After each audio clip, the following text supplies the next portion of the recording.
Later, this is life for Afroman now, living in Winchester, Ohio, playing the songs that made him famous. But he also has some new tunes. Will you help me repair my gate? Will you help me repair my door? £11 cake. These days, Afroman isn't just singing about weed. He's also rapping about his experience with police. Why you disconnecting my video camera? Did you find what you was looking for? How long did it take you to write that song? To be fair, maybe a good 30 minutes. I think I just wanted to say whatever I was feeling. Most rappers, when they portray the police, they have to hire actors. Thanks to the Adams County Sheriff Department, they saved me a whole lot of money. They came over here with guns to kill me. The best thing I came up with was write songs about my experience and try to sell them and make some money to pay for the destruction that they brought to my house. On August 21st last year, deputies from the Adams County Sheriff's Department pulled up in front of Afroman's house in Winchester. Was driving home, like 65 miles away from home, I get a call. My kids was next door playing in the yard when they could see the police officers pulling up. Armed with long guns and wearing tactical gear, the officers kicked down the door and entered the property. The whole thing playing out on Afroman's security cameras. Afroman says he watched his house get raided right from his phone. No matter how hard you try to be a law-abiding citizen, this is how, America treats you, I felt powerless. The warrant obtained for this raid lists some serious allegations, evidence of drug possession and trafficking, as well as kidnapping. It also states that the police received a tip from a confidential informant who had seen large amounts of weed and money at the property and claimed Afroman kept women locked in his basement. I didn't get charged. I didn't kidnap. I don't know where they got that. You know what I'm saying? And I think they just made it up. And I talked to the head officer. I asked him if I was under arrest. He said no.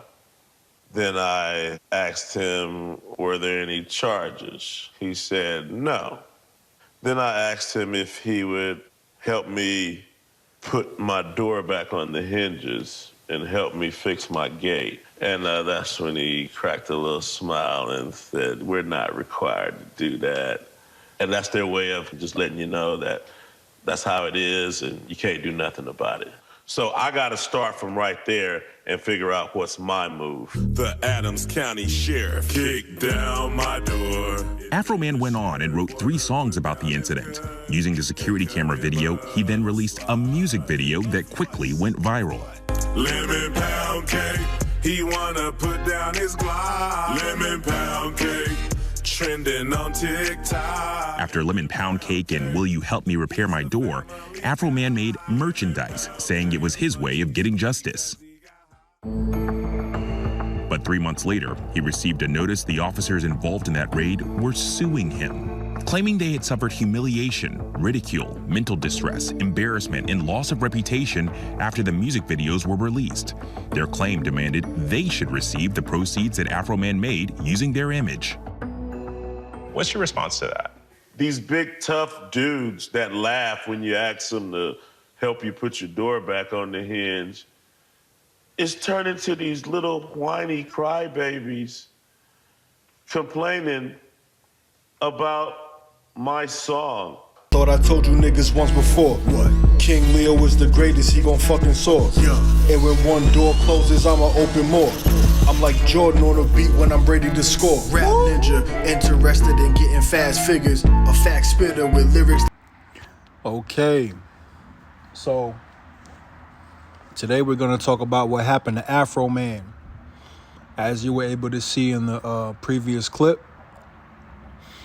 the thugs, the ones with the badges and the guns, the ones that like to act tough with their weapons, the ones that like to justify what they do because they are legalized terrorists. Let's call them what they are. They're legalized terrorists. They're the only group of people that get to bust down your door when you're either sleeping or out of town on, based off of words that someone said about you. A lot of times when it comes down to these so-called informants saying stuff about people that have money, especially, saying something about successful black men, when it comes down to these informants saying stuff, what you guys have to realize is that some of these people are paid off. They're paid off, or they get reduced sentences just to lie, just to lie on paper. Okay, this happened to another black man before, and this black man ended up getting around about 15 to 20 years in prison for something that he didn't even do. They actually made a movie about it, and when I get the chance, I'm gonna look up the name of that movie for you guys. But anyway, they claim that some random informant, some so-called informant, lied on paper and said, yeah, Afroman has, women tied up. He kidnapped women and tied them up in his basement, and he sells a lot of marijuana. Yeah. Yep. That was put on the papers.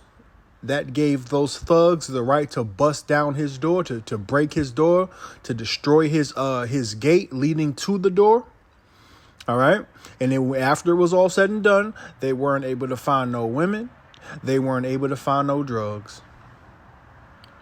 Okay. And then Afroman said, hey, am I arrested? No, you're not arrested. Okay. Well, do I have any charges? No. Am I in any kind of trouble? No, you're not in any. Okay. You're going to help me repair the damage that was done to my home? Nah. You see how they do, guys? Afroman is a genius because he turned a stressful situation into a money-making situation.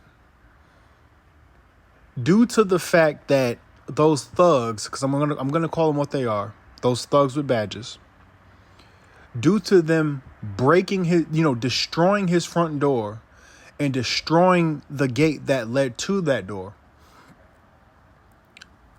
he was out of money at that point. Only God knows how expensive that home is that he lives in. And he decided, you know what? Let me go on ahead and use these police officers. Let me go on ahead and use the video, the Ring doorbell video, and the video from the cameras that were in his house. He decided to use those for his music video and made fun of those officers, guys. He even made merch off of this whole ordeal. The songs that he made about this ordeal instantly went viral on TikTok. Okay. A lot of people love Afroman. A lot of people, like him. He makes music. He's a successful musician, guys. But with that being said, at the end of the day, he's a black man. He's a dark-skinned black man, and nobody likes a successful dark-skinned black man. So,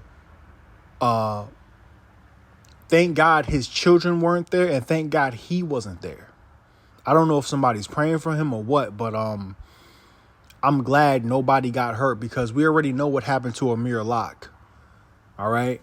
He had thugs break into his spot, and he thought they were, robbers. He thought that they were, stick-up kids or whatever. He thought it was a robbery, so he immediately took out his weapon and got shot and killed for it. Because little did he know it was some officers who broke into the wrong place. You see how dumb they could be? When Amir Locke got taken out of here, guys, they were in the wrong freaking apartment. Look it up. But this video is not about Amir Locke. It's about Afroman. I'm just letting you guys know how effed up these raids are. And can somebody please give me the long list of stories of white men being raided, please? Child molesters and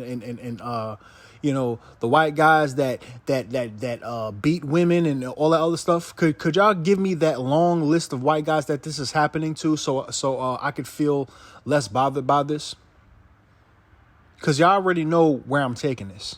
Y'all already know where I'm taking it. This is obviously a race issue.